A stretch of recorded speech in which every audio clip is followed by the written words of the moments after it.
Good evening. Welcome to the Bradford County Historical Society.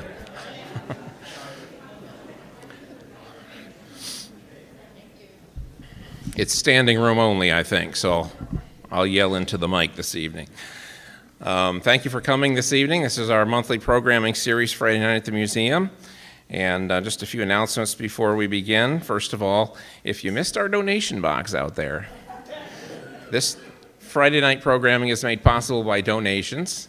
There's no sponsors other than you that come here and make this possible. So thank you if you've given, and we appreciate that.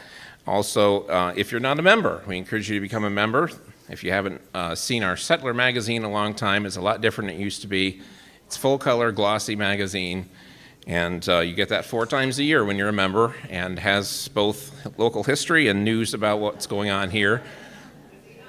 See, there's Michelle, and I didn't even pay her to do that. She did that voluntarily, so thank you. Also, our museum is open, our research library, Wednesday through Friday, 10 to 4 this time of year, and the first Saturday of the month, 10 to 2.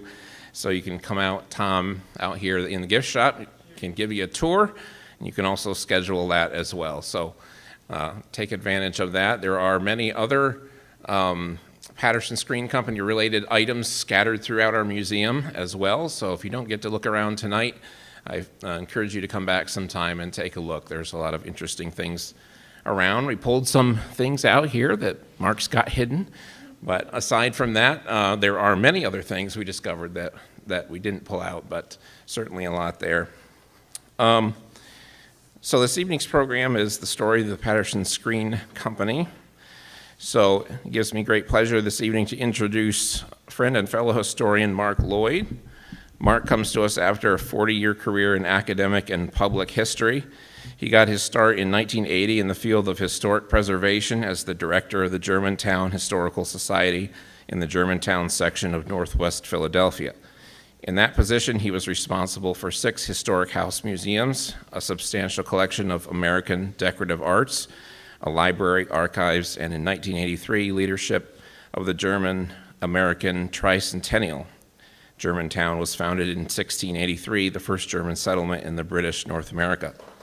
In 1984, he moved to the University of Pennsylvania, where for 35 years he held the dual role of university archivist and American historian. Ask him almost anything about Benjamin Franklin, and yes, Franklin founded the University of Pennsylvania, or about teaching American history to undergraduates at Penn. We're happy this evening to welcome Mark.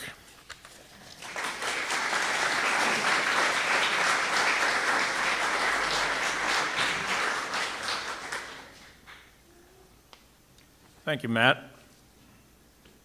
It's really a privilege to be here tonight because this is Matt Carl's show.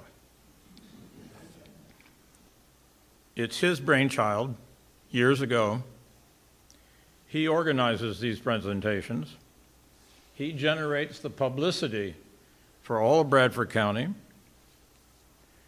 He follows through on every aspect of the arrangements, right down to making sure that the equipment works.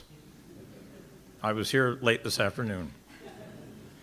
Bradford County is very fortunate to have his leadership at its regional museum, library, and archives. Now, before I begin, I have to borrow a rather well-known saying in order to explain my presence here this evening. You've heard the phrase, "It takes a village to raise a child." And I would adopt that lesson to say, it takes a village to create a presentation at the Bradford Historical Society. This program would not be possible without a number of people who are here tonight. I'll try not to embarrass anyone, but I have to thank the following. It would not be possible without my good friends, Joyce Marr and Bets McCain. It would not be possible without the Patterson and the Reuter families, Pat and Lexa Reuter, Libby and Jenny Forsyth, all of whom welcomed me into their homes. It would not be possible without Julianne Packard at the Global Tungsten and Powders Company, or without Dr. Gregory Weed and Jerry Montagna at the Towanda plant of the DuPont Company. It would not be possible without Denise Golden and Tom Schuster, the librarian and museum educator here at the Historical Society. It would not be possible without my fellow Bradford County historian, Malin Martin, and without my continuing friendships at the University of Pennsylvania. I wish also to extend a special thank you to my partner of the last 20-plus years, Zilphia Ellerson. She is simultaneously my best and my toughest critic. So let's get going.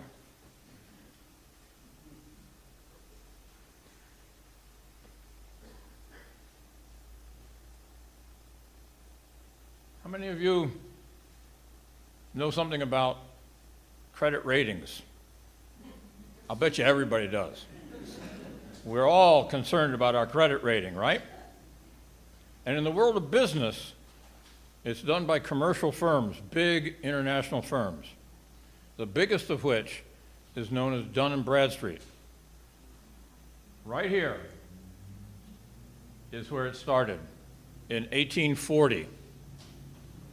Dunn's International Review for March 1919. Here they wrote and published an article on fluoroscopic and intensifying screens. I won't read the whole thing to you, but there are parts of it that you're going to really like. The Patterson Screen Company of Towanda, Pennsylvania, had been manufacturing since 1914 a fluoroscopic screen that is claimed to fill the long-felt need for a satisfactory screen for fluoroscopy. It has been endorsed by the majority of workers in this field, and the makers state that it is now practically adopted by all of them throughout the United States. This company also offers the Patterson Intensifying Screen as a satisfactory photographic intensifying medium. For 2 years, all the resources of this concern were used in making this screen perfect. In closing, it will be of interest to add that the United States government specified exclusively Patterson fluoroscopic screens on all fluoroscopic apparatus purchased during the war.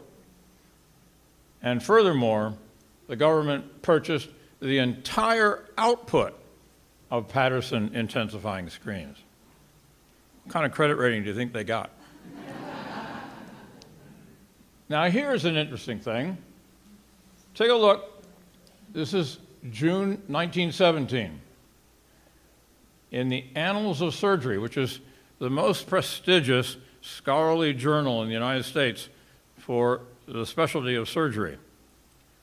And yes, look who had an article.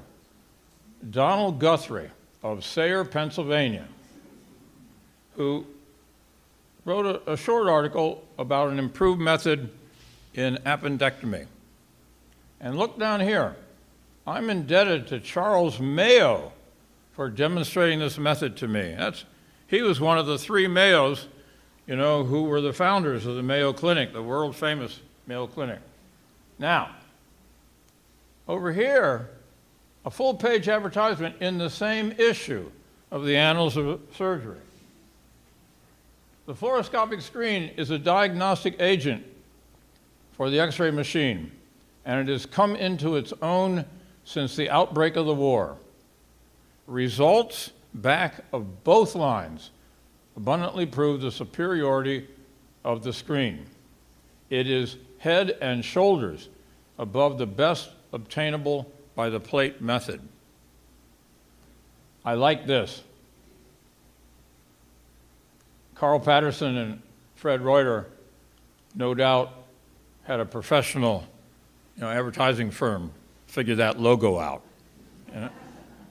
But here it is. The Patterson Screen Company, Towanda, Pennsylvania. Here is the American Journal of Röntgenology. Röntgen was the German scientist who discovered X-rays in 1895. And for many years, the field we now call radiology was known as röntgenology. And look over here what the Patterson Screen Company had to say in this issue of the Journal of Röntgenology. A word to our friends. The Patterson Screen Company desires to thank its friends. What did I do? What did I do, Matt?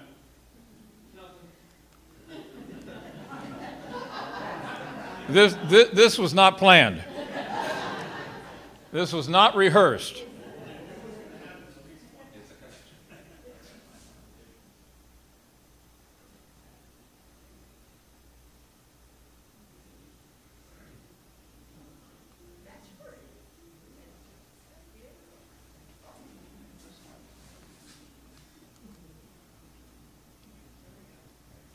Okay, we can click through it. Thank you. I told you, he attends to everything. Here's where we were. The Patterson Screen Company desires to thank its friends for their patriotic cooperation during the period of the war. During the national emergency, our entire production of intensifying screens was voluntarily pledged to the Medical Supply Depot of the United States Army. We are now in a position to make immediate delivery of Patterson intensifying screens, and again, we solicit your favors. Now,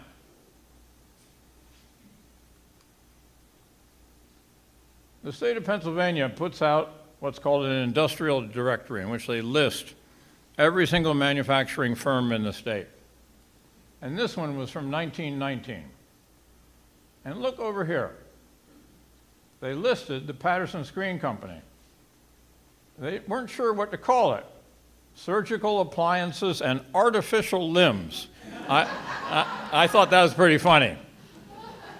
But the punchline is this, right there, or right there. 2 employees was all the company had. 2. And you know who they were, Carl Patterson and Frederic Reuter. Imagine that. Here we are in 1919. They're 5 years into their business, and they're doing it all, just those 2 men. And so, here's another 1919 publication that I found. A buyer's reference book of supplies and equipment for hospitals and allied institutions. A comprehensive index and classified directory published for the information of superintendents and other hospital officials, architects, and members of building and equipment committees. Look how X-ray, the field of X-ray had advanced. 1, 2, 3, 4, 5, 6, 7 specialties. X-ray plates and films. Sure enough, there we are. Fluoroscopic screens, intensifying screens. Look at some of the competitors.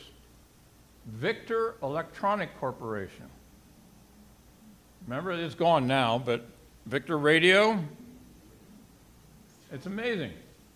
I don't think this is the soup company, but it has the same name.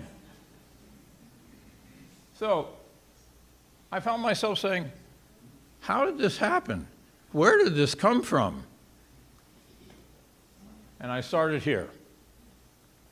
3 generations of Pattersons: Josiah, Frank, and Carl. Josiah lived in Orange County, New York, and that's where Frank was raised. Josiah had the good fortune of being an agent for the New York City multimillionaires named Lorillard. And some of you may know that that has always been a big name in the sale of tobacco products. The Lorillards were the very first family ever to be called millionaires in American history. Frank, the eldest son, came to Wysox about 1878. His father had bought a beautiful farm there, which I'll show you in a minute, and he sent his son to run it. It didn't take him very long to see this woman, Mary Charlotte Reed, daughter of Meyer Reed of Wysox. We'll get into the Reeds in a minute. And their son is the subject of tonight's presentation.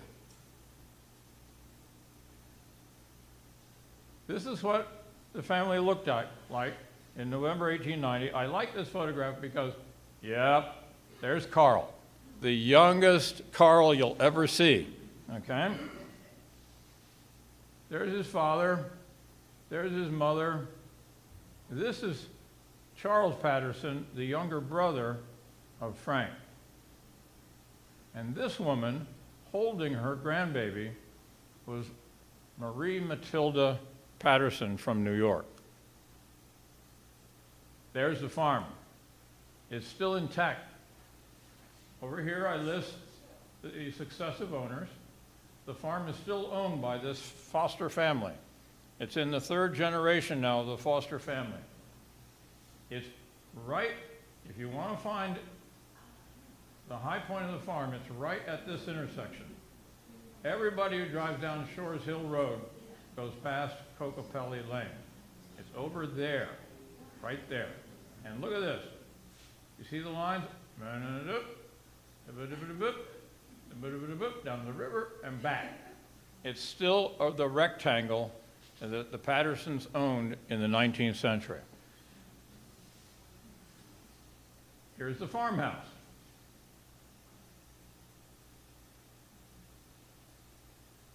The house is gone, but if you drive past slowly, you will see a horse hitching post. It's still there. It's at a rakish angle. Somebody needs to get out and push it straight, all right? But it's still there. That horse hitching stone locates the house.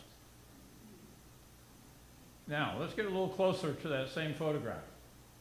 You gotta like this one. Carl on the tricycle. His mother standing close, sitting close, making sure he doesn't get in any trouble. And his father here. Mary Reed's father, Meyer, lived with them in his last years, and I suspect that's who that is, but I'm not certain. Look at this picture of Wysox school children in November 1895. And some person did all of us the incredible favor of naming everybody who's in that photo as children. And there's Carl kneeling in the front row at the age of 7. So let's jump over to the Reuters. The Reuters had a different story. They're from Philadelphia, like I am. And they came from Germany in the mid-19th century. Carl was said to be from Herzogtum Nassau, and that was the Duchy of Nassau. His wife was from Kurfürstentum Hesse, the Electorate of Hesse. How do I know that? I have friends who know German, okay? But here is the entry in German in the wedding book of the St. Michael's Lutheran Church in Philadelphia. And that's how we know for certain when they were married, the 22nd of May, 1848. Look at this. Here's the same word, Herzogtum Nassau. And there's Nassau. Now let me help you figure out where you are. You see this blue line? That's the Rhine River. So we're all the way at the west of modern Germany. Now, look over here. Here's Hessen, also 1866. This map is very nice because, sure enough, there in orange is Nassau, the Duchy of Nassau. And you can see, there it is, Nassau. But if you look here, then you see the dark blue is where Mary was from, who married Karl Reuter in Philadelphia in 1848. This is what it looks like today. If I'm a Reuter, where do I go on my next vacation? You bet, right there. Maybe the family's already been there, I don't know. But this is where I would go. You see Luxembourg's right there, Belgium's right there, and over here is where the family's from. This gives you a little bit better orientation. The Rhineland-Palatinate is the German state now for the Duchy of Nassau. Hesse is still Hesse. But that's the part of Germany that you want to visit, and believe me, it's a beautiful country. I was there once 30 years ago. If you go there to look up Reuters. Yep. This is the house that Frederic Reuter was born in 1890. It's standing, it's in good condition. It's now part of a Vietnamese marketplace. Now, I love this over here, Max Poultry. I can't read the Vietnamese, but what it says, my friends tell me, is live chickens for sale. This was the building in which the Reuter family lived upstairs, and the father, Frederic, had a grocery store down here. Here's the immigrant ancestor, Charles Reuter, in the 1852 Philadelphia City Directory. He was a cooper, but he knew where the money was, selling the beer. His son, Frederic, is the man here who was the grocer at 2540 Kensington Avenue. And their son is the man who came to Towanda. So, you begin to get an idea of the two very different places these two men came from. But this is the bond. This is what brought them together. This is the General Alumni Catalog of the University of Pennsylvania in 1917. The town scientific school they had both graduated from in 1911. And these guys, make no bones about it, they were no slouch. Look at this, Carl Patterson. He just didn't get his Bachelor of Science in Chemical Engineering. He was elected as Sigma Chi. Anybody know what Sigma Chi is? It's the scientific equal of Phi Beta Kappa for liberal arts. Scientists said, we can never get into Phi Beta Kappa, but they can't get into this. And they were right. He took sophomore honors. And at Penn in 1917, they had no idea about this new technology that Carl Patterson was riding herd on. Look at this.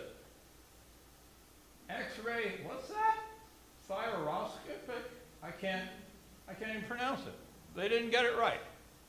It just goes to show you that he was really on the cutting edge of medical technology in this period of the 19th teens. Frederic Reuter. Oh, and this is interesting. The family may know this, they may not. Frederic was born with a K on the end.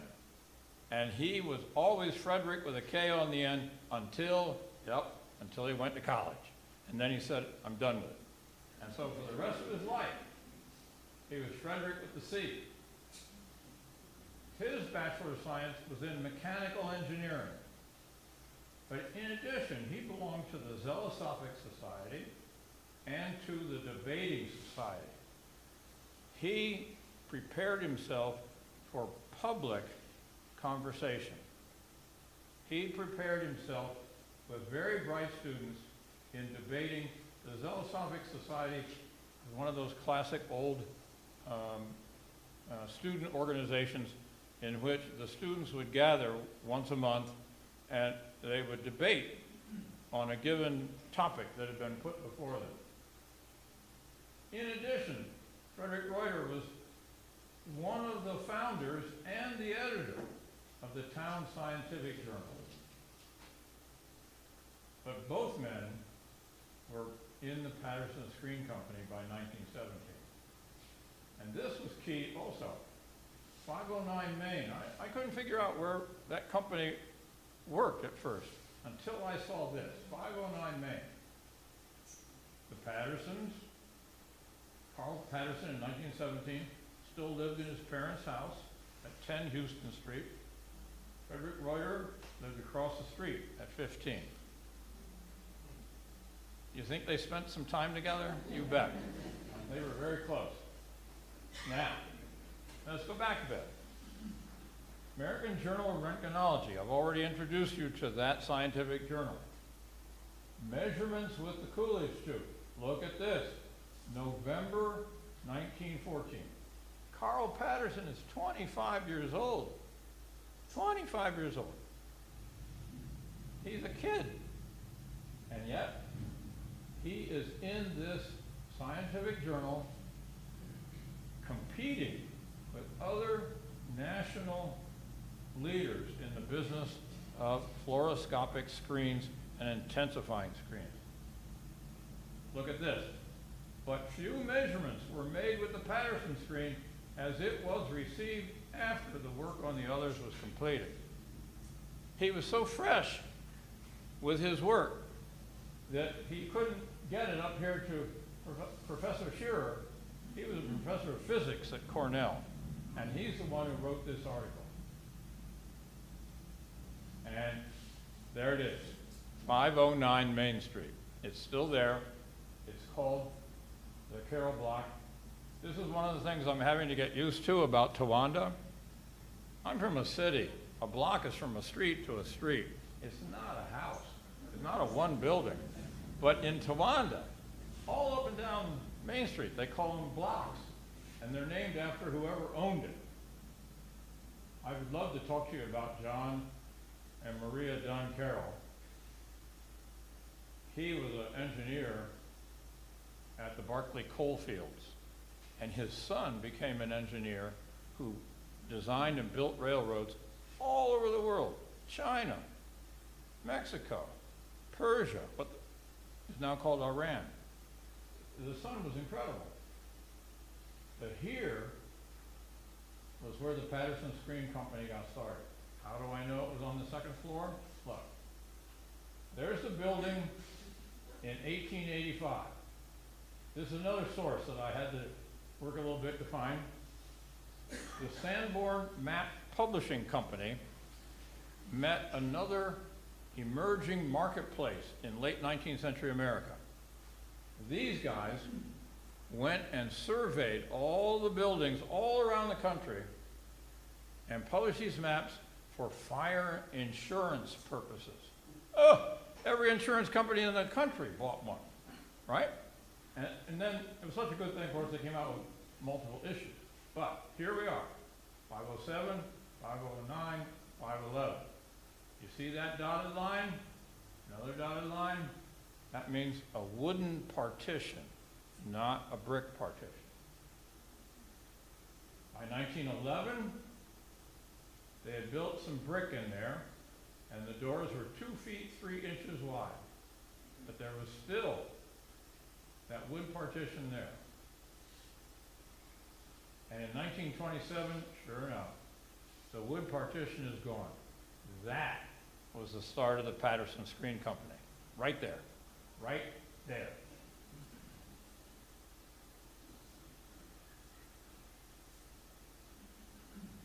Here's what they did. With all their success of World War, as it came out of World War I, A Towanda industry purchases fine site to accommodate rapidly enlarging business. Building will be remodeled on the first 2 floors. Now, remember that the Commonwealth of Pennsylvania just published an industrial directory that said there were only 2 people who worked for this firm. It's the same year, 1919. Did they believe they were going to go places? You bet they did. And here's when they moved in. It used to be a glass factory building, and that's a topic for another time. But here it is. They're moving in March of 1920. All right. What did it look like? Well, we're back to those fire insurance surveys. Here's the Patterson Screen Company. There's the lot. And this is here to give you some orientation. There's the Keystone Theater, right? It's still there, and it bought this building next to it. But this is the 600 block of Main Street. So you have an idea of what you're looking at. Over here, at that corner, was the Tracy building, later owned by a glass company. The markings on the map are absolutely unintelligible unless you figure this out. And it's not easy. You have to spend some time back and forth. I'll make it as simple as possible. Right there, it says 12, 12, 12, 16. That's the ceiling height on each floor. Right here, 1, 2, 3, 4 with a cross through it. It tells you there. Windows and iron shutters. They didn't need security systems in those days. They just closed the shutters. That was it. And it was true in the city, too. There's the building. And here's the ownership. Gilbert Drake. This tells a story in and of itself. Gilbert Drake made and repaired horse carriages. His successor, James Bryant, made and repaired fancy carriages, the ones that were painted with stenciling on the side, and they were showboats as you drove down Main Street. Humphrey Brothers and Tracy are the ones that built this building, and they had there a manufacturing plant for furniture, and later for shoes and boots. Towanda produced all that. And I'd like to say, Towanda makes, the world takes. Because all of these people are pumping their products out to a national and international marketplace. This is the building. It was bought in 3 pieces, 1920 and 26. Let's go back. That was bought in 1919. The open lot in 1920. And this building back here, which still stands, by the way, it's a 3-story red brick building, was bought in 1926 when they decided they were going to commit an entire building to their research lab. Here's what it looks like now. Okay? Up here is the Keystone Theater. This building in between is owned by Child Hunger Outreach.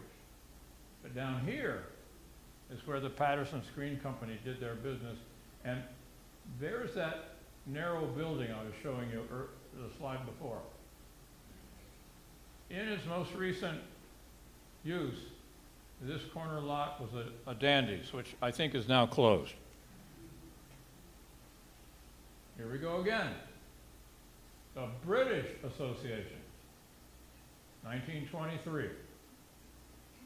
Now, that's, folks, what it looked like. Patterson fluoroscopic screen, right there. All right? And because I want all of you to see this thing, I did that. Okay? It was handheld.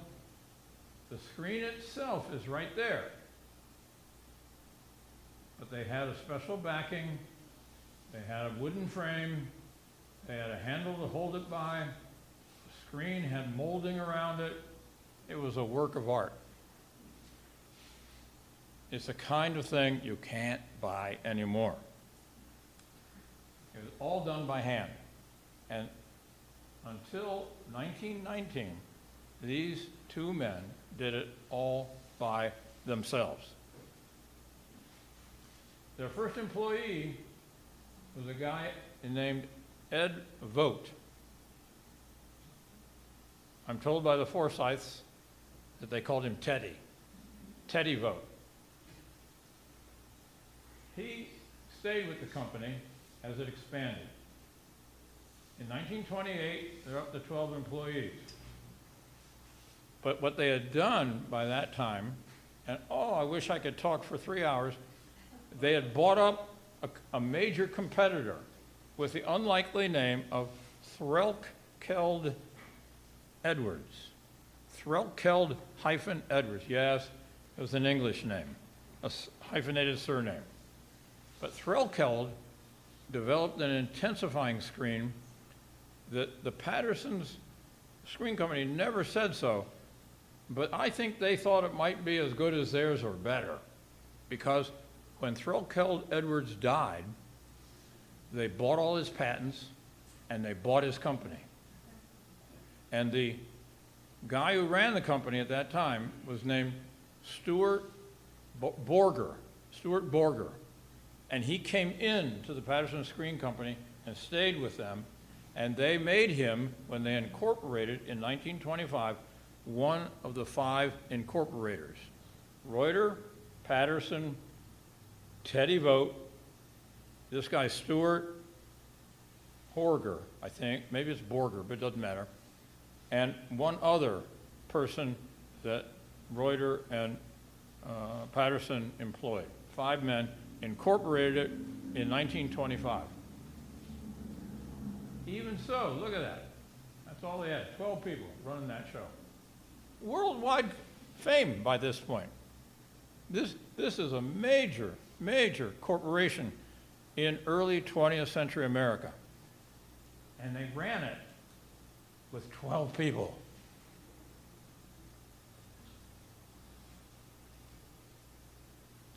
They began to expand because in the late 1930s, scientists developed a commercial version of the fluorescent light tubes. Everybody here knows about fluorescent lights, right? How they flicker before they go out, right? It's a major advance. All the light bulbs before had been incandescent. In the late 30s, they developed fluorescent. And who had a leg up on fluorescence? You bet, the Patterson Screen Company, because they had been using it in their X-ray screens since 1914. So what'd they do? They hired a very able, smart young man from MIT. He had just gotten his master's degree from MIT, and you all know him. His name was Joseph B. Merrill, the Merrill Parkway. And he is the one who took charge of the fluorescent side of the business when it was sold in 1940 to Sylvania. And it's now owned by a German firm, an Austrian firm. The family that owns it is Plancé, and it's called Global Tungsten and Powers. But this is what they did at that time. They expanded into this building, and guess who bought it after they left it? You bet. The borough of Towanda. That's the borough building right there. Over here, all that's gone. You see? There's the borough building, formerly owned by the Patterson Screen Company. And here's Progress Plaza with its great big parking lot. Now, I could go on, as I said, for 2 or 3 hours, but I want to finish with a 3-minute presentation that you're going to like.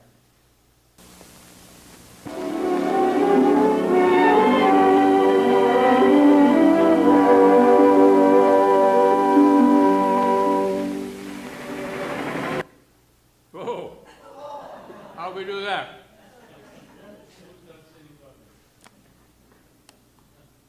Matt, technical difficulties?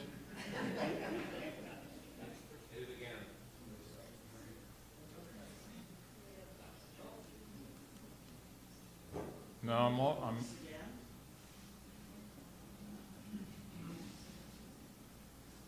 I botched it. You're going to have to rescue me.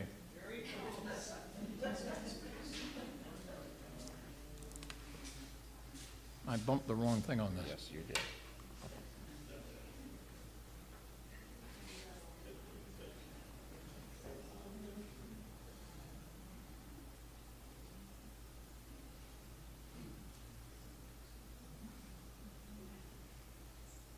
We're going to quiz you on this second show.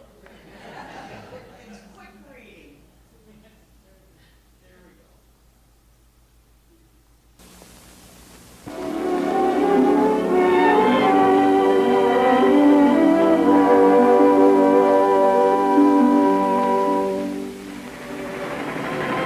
It was 1914 when Carl Patterson returned to his home in Towanda, Pennsylvania. This is his story, the story of an American who exercised his freedom of choice to do as he wished, even though it meant giving up a good job to try to turn a dream into a reality.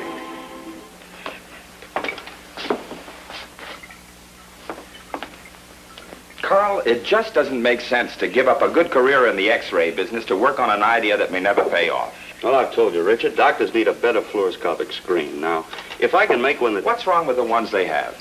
Well, for one thing, they're not bright enough, and they're too easily damaged in transportation.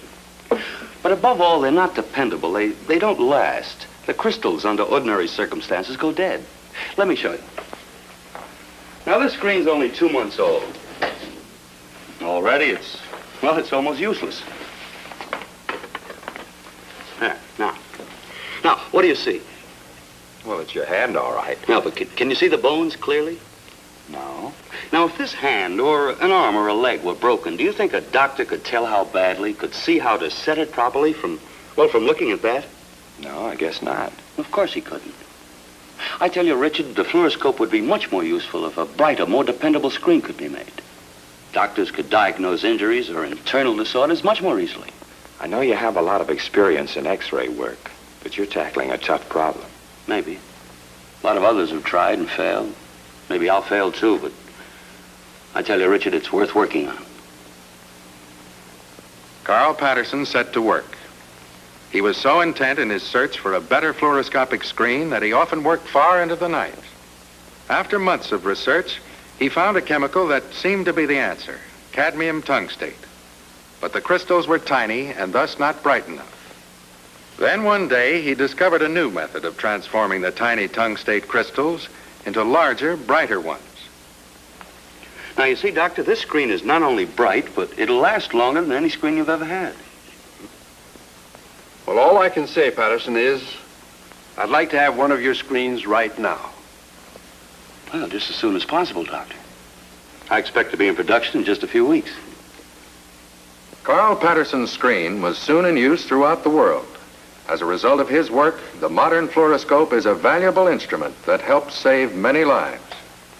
Today, Patterson screens are made by the DuPont Company in this modern plant in Towanda, Pennsylvania, where Carl Patterson still lives and very near the site of his humble attic laboratory. Together with DuPont X-ray films and X-ray chemicals, they help safeguard the nation's health. They are among DuPont's better things for better living through chemistry.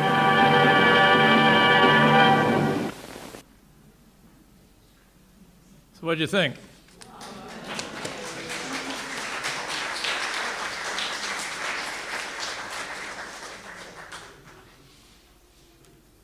As one of my favorite professors used to say, comments, questions, criticisms. Yes.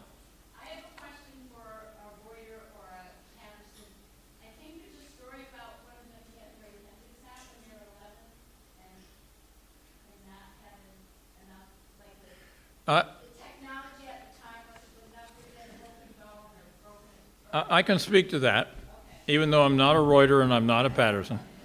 Yes. Carl Patterson took a terrible fall at the age of about 10 or 11, maybe a little younger, 9. And the bone did not heal correctly. It was his femur from his knee to his hip. And the result was that one leg was shorter than the other all of his adult life. Some writers say that his career was determined by a fall. I don't know that I agree with that. He was a genius, and he was Towanda born. The only question in my mind is, did it come from his mother or from his father? All right? Anyone else? Yes? How many screens could they produce when they only had 2 employees and then 12? I don't know that I've seen a number attached to that. All I know is it made the U.S. Army very happy. They bought everything they could get their hands on. I've never seen a production total during those early years. Have any of the family? There's a lot of family members here. They might have seen it, and they should speak up if they know more than I do.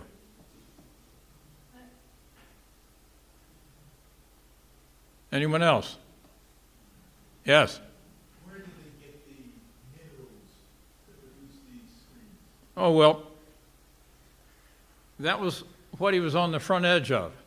He took a degree, a Bachelor of Science in Chemical Engineering, a whole new field.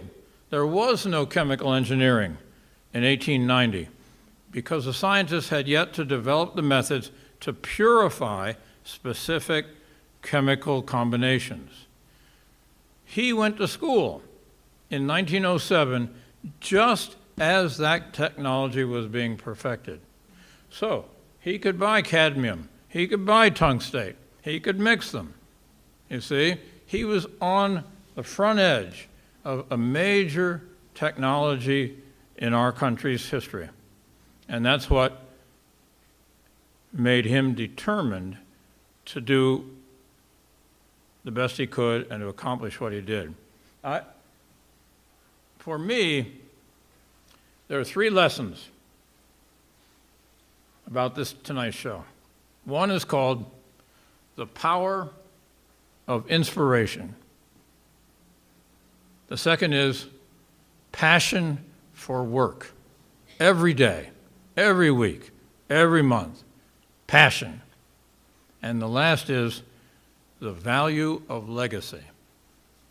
If you take those 3 ideas home with you, I will have done my work this evening. I think that's going to about do it.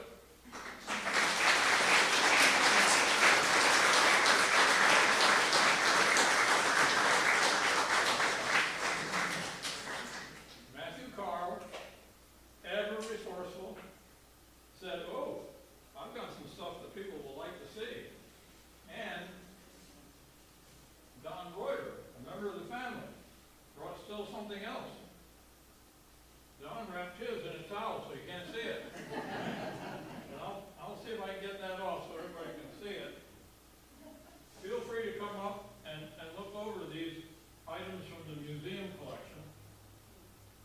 I've shown them to Dr. Weed, and he's given me some good ideas about what they are, what they might not be.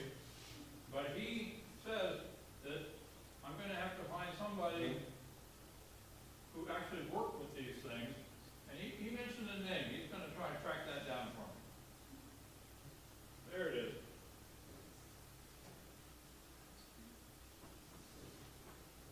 This is what the physicians would look through to see the X-ray on the screen. It was a way of, they had different lights in this that magnified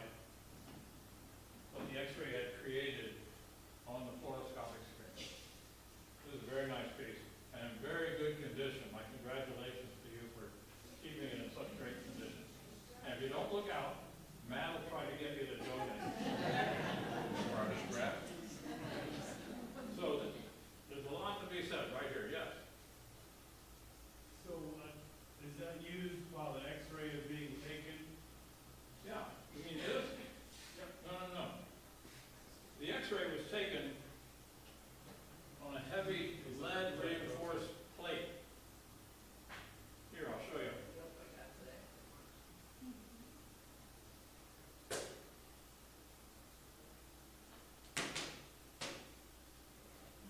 There you go. Can you see it? That's a human being's knee. The smaller bone here is what I think they call a fibula in the lower leg. The larger bone above is the femur to the hip. And don't ask me what this straight line is. It looks like some repair was made to this person's knee at some point in time. So these screens have much sharper resolutions when you look through this box. And gradually over time, the technology improved. But at the time the Pattersons were running their show, they were the world leaders. Amazing. Towanda makes, the world takes. That's my message for the Pattersons. So, did they sell the technology to DuPont? Oh yeah. They didn't work for DuPont at any point. They continued, DuPont valued them so much that both men continued in executive positions with the DuPont company. Oh, so they did work for DuPont. The sale took place in June, it was announced in June of 1943.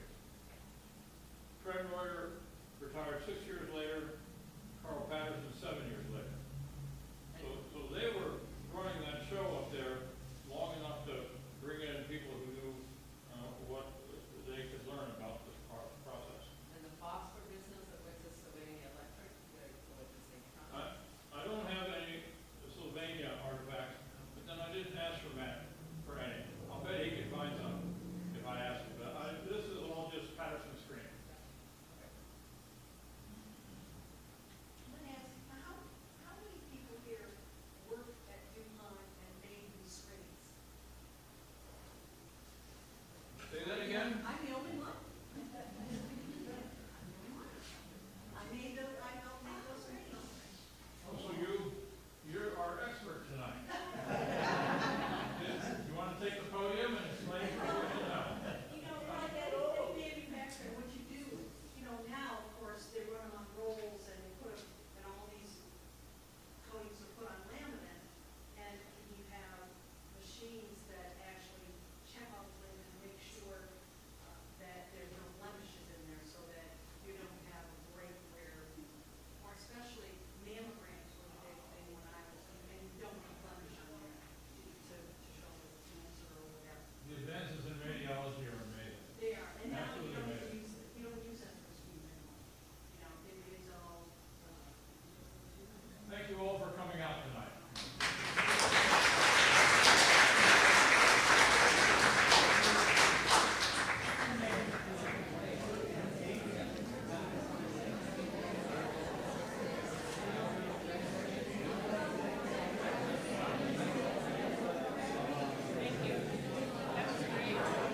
Yeah, you think they bought their chemical? Yeah, you showed me that box. Yeah.